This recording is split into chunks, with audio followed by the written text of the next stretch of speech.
প্রভু রামচন্দ্র আমার কেঁদে কেঁদে নয়নের জলে ভেসে যাচ্ছে। এবার সমস্ত ভক্তগণ এসে বলতে, প্রভু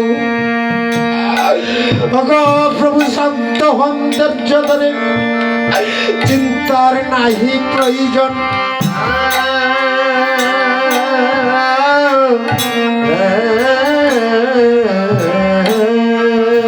সমস্ত বানর সৈন্যগণ করে আসেন যুদ্ধের নিমন্ত্রণ। যুদ্ধের সাজন সেজে পালকের দুই দিকে ধরে, প্রভু আপনি নিজ হাতে করিবেন শাসন, চিন্তার নাহি প্রয়োজন। প্রভু রামচন্দ্র আমার শান্ত হয়েছিলেন। শান্ত হয়ে প্রভু রামচন্দ্র সমস্ত বানর সৈন্যগণ করে আসলেন যুদ্ধের নিমন্ত্রণ।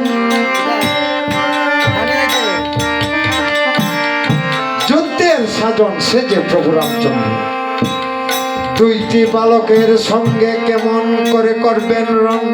প্রভু রামচন্দ্র আমার পাবেন মনে মন, আমি যে দুইটি বালকের সঙ্গে করব কেমন করে রং। প্রভু রামচন্দ্র এবার কি করেছিলেন, সমস্ত বানর সৈন্যগণ করে আসলেন যুদ্ধের নিমন্ত্রণ। প্রভু যুদ্ধের নিমন্ত্রণ যখন করে আসছেন, এবার পুষ্পক রত্না প্রভু আমার করেছিলেন সাজন, দুইটি বালকের সঙ্গে করবেন রং। সমস্ত বানর সৈন্যগণ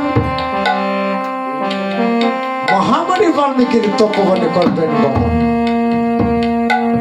এবার কি করেছিলেন, পুষ্পক রথ কানা প্রভু রামচন্দ্র সারথীকে বলেছিলেন, সারথী পুষ্পক রথ তুমি সুন্দর করে করো সাজন। হ্যাঁ, দুইটি বালকের সঙ্গে যে করবো রণ।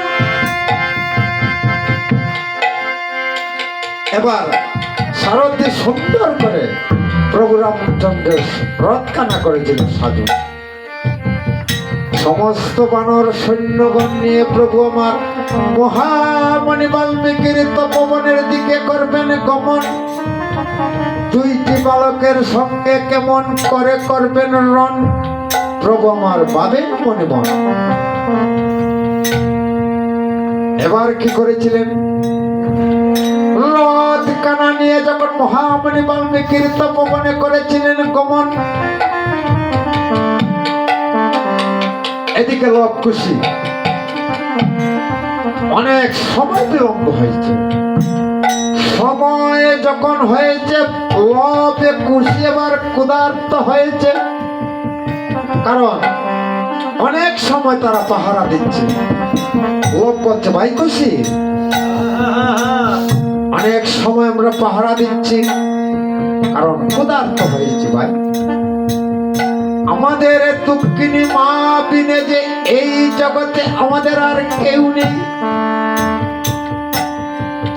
আমরা মায়ের কুটিরে গিয়ে কিছু খেয়ে আসি। যদি সময় বিলম্ব হয়ে যায়, কলাপনটা নষ্ট হয়ে যাবে, আর মণিবর আমাদেরকে অভিশাপ করবে।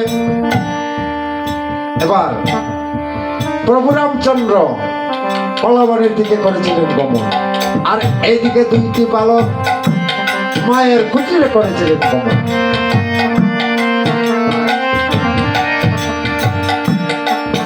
মায়ের কুটিরে যখন লোভ খুশি করেছিল গমন, হ্যাঁ, এবার বড় জোরে বিনতি করে মা সীতা দেবীকে বলেছিল তখন,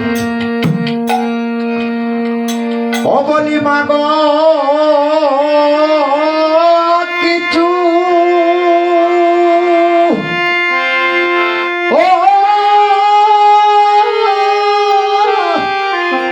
ও বলি খেতে দাও গো, বলি মা গো, কিছু খেতে দাও গো, বলি মা গো, ও কিছু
কাছে যখন লোভে খুশি কিছু খাওয়ার জন্য মা সীতা দেবীকে বলেছিলেন,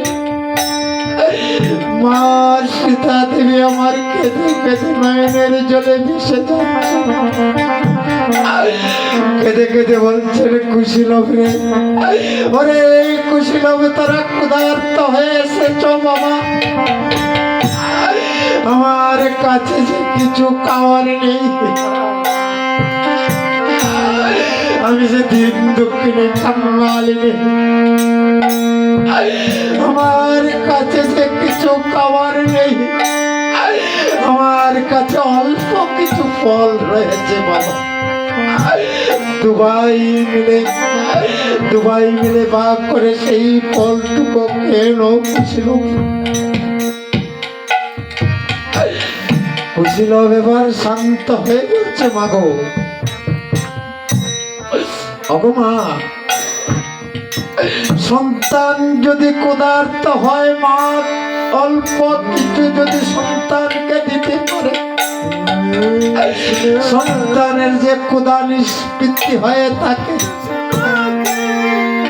দাও না মা কিঞ্চিত ফল দাও মা, তোমার হাতের কিঞ্চিত ফল খেলে আমাদের উদর ভরে যাবে মা।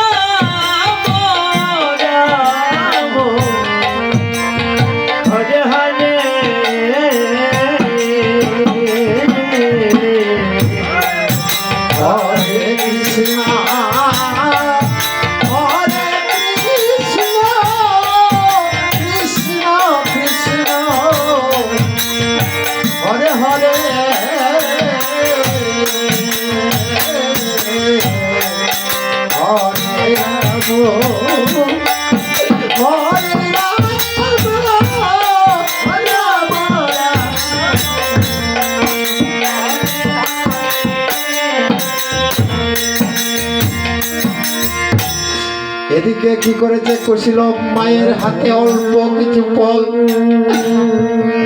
দুবাই তুষ্ট হয়ে বলছে, ভাই খুশি আমাদের যদি বিলম্ব হয়ে যায় কলাবনটা নষ্ট হয়ে যাবে ভাই, মণিবর যদি কলাবনটা নষ্ট হয়ে যায় মণিবর যে আমাদেরকে অভিশাপ দেবে। এবার কি করেছে মায়ের কাছ থেকে বিদায় নিয়ে এবার কুশিল মহামণি বাল্মীকির তপবনের দিকে করেছে গমন। কিছুক্ষণ যখন কুশিল অগ্রসর হয়েছে হঠাৎ করে স্মরণ হয়েছে যে যাত্রা কালে নাকি যদি সন্তান মায়ের পদধূলি মস্তকে ধারণ করতে পারে সেই সন্তানের যাত্রা যেন শুভ হয়ে থাকে। কুশিল কি করেছে আবারও মায়ের কাছে এসে বলছে, মাগো মা শুনেছি নাকি মা যাত্রা কালে যদি মায়ের পদধূলি সন্তান মস্তকে ধারণ করতে পারে সন্তানের যাত্রা যেন মা শুভ হয়ে থাকে। এবার কেঁদে কেঁদে মা সীতা দেবী বলছে, ওরে কুশিল ওরে কুশিল আমি তোদের দুবাইকে আমি পদধূলি দেখছি বাবা। কুশিল দুবাই কর জুড়ে মায়ের চরণে পরে বলছে, মাগো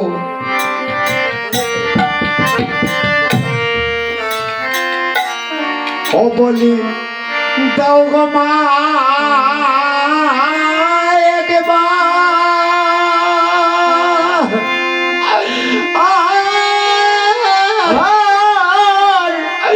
তোমার চরণ ধুলি ভোলি দাও গো মা তোমার চরণ ধুলি বলি দাও গো মা তোমার চরণ ধুলি ভগবান তোমার চরণ দুলি সকল তীর্থের ওই মাতা তুমি দাও গো মা তোমার চরণ দুলি সকল তীর্থের মাতা তুমি দাও গো মা তোমার চরণ দুলি দাও গো মা তোমার তোমার চরণ ধুলি ভগবান তোমার চরণ দুলি এবার লত খুশি কি করেছিল মায়ের চরণ ধুলি মস্তকে ধারণ করে এবার কি করেছিল মহামণি বাল্মীকির তপবনের দিকে করেছিল গমন আর মা সীতা দেবী আমার ভাবতেছেন মনে মন না মা সীতা দেবী আমার ভাবতেছেন মনে মন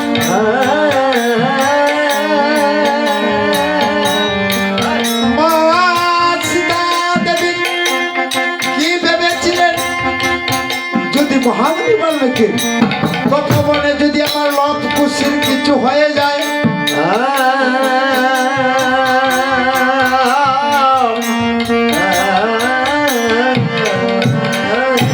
আমার লব কুশিকে কে রক্ষা করবে হঠাৎ করে মা সীতা দেবীর এত শক্তি মহামায়ার কথা হয়েছিল স্মরণ আদ্য শক্তি মহামায়ার কথা যখন স্মরণ হয়েছিল মা সীতা দেবী আমার সঙ্গে সঙ্গে কি করেছিলেন আদ্য শক্তি মহামায়াকে মা সীতা দেবী স্মরণ করবেন মা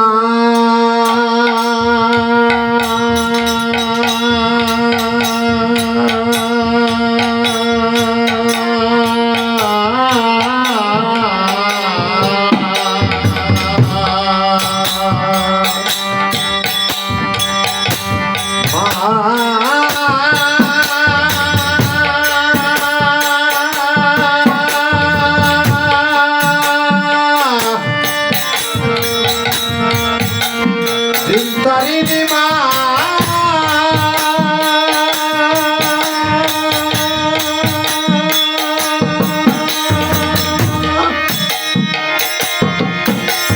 তারিণী মা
মিনতি করে বলছেন মাগো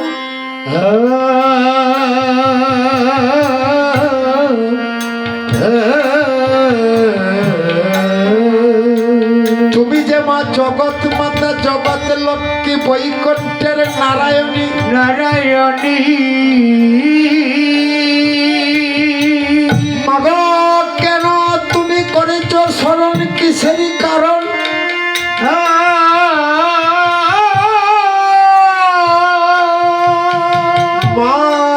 সীতা দেবী আমার পাবেন মনে মন।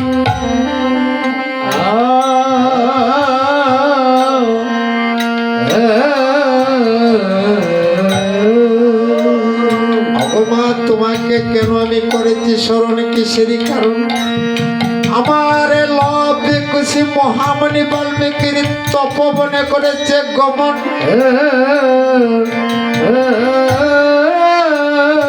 যদি আমার লবে খুশির কিছু হয়ে যায় মা, কে রক্ষা করবে মা তখন?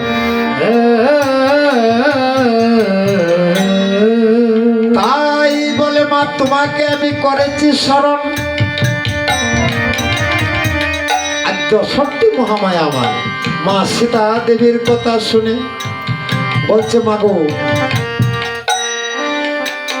যদি মহামণির বাল্মীকির তপবনে লবে খুশির কিছু হয়ে যায় মা, আমি তোমার সঙ্গে কথা দিলাম মা, লব খুশিকে রক্ষা করবো যেমনি ভাবেই হোক। চিন্তার নাহি প্রয়োজন।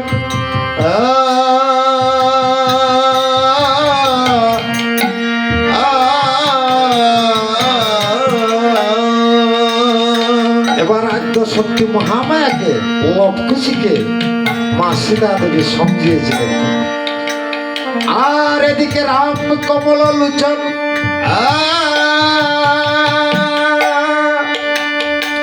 রাম কমল লোচন আমার মহামণি বাল্মীকির তপবনে করেছিলেন গমন।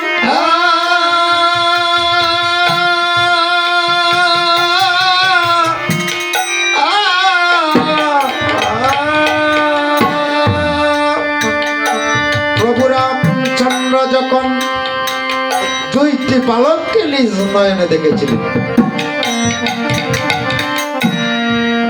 দুইটি বালক নিজ নয়নে দেখে বলছেন, এই দুইটি বালকের সঙ্গে আমি কেমন করে করব রণ?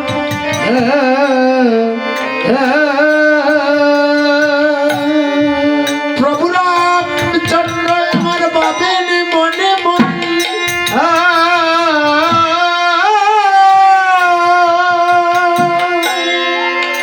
এবার প্রভু রামচন্দ্র দুইটি বালকের কাছে করজোড়ে মিনতি করে প্রভু রামচন্দ্র বলেছিলেন তখন,